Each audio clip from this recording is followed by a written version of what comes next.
Selamat pagi dan selamat beristirahat. Dan pagi ni kita buat konten makan lagi. Hari ni kita makan nasi lemak. Ni nasi lemak yang kita makan. Okey. Pagi ni kita ada cuci tangan. Okey, kita ada ayam ketul. Lepas tu kita ada telur rebus. Dan kita ada telur mata dan sedikit sambal. Okey, kita makan dengan tangan kanan, teman-teman. Hari ini kita ada teh ais dan kita ada mayonis.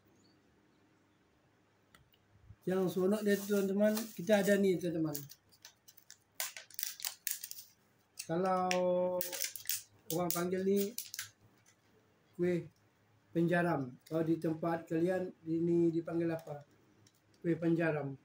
Kalau dekat Indonesia dipanggil cucur, panggil cucur. Tapi dekat Malaysia dipanggil penjaram. Okey teman-teman, kita ada kuih. Okey. Selamat menonton channel saya yang tak seberapa ini dan akaun yang kecil. Sekarang kita makan teman-teman dengan tangan kanan.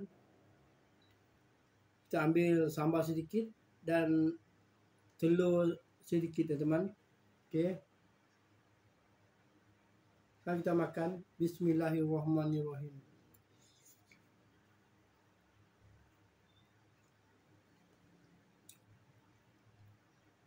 Sambal dia berasa teman-teman. Sambal dia memang sedap. Ini sambal dia. Memang sedap teman-teman. Kita cuba lagi ambil telur dan sedikit sambal. Okey teman-teman. Cuba makan teman. Buka mulut, buka mulut. Okey, bismillahirrahmanirrahim. Pagi ni cuaca agak mendung teman-teman. Tapi alhamdulillah teman, ada hujan dan ada panas. Okey teman, kita makan lagi teman. Bismillah.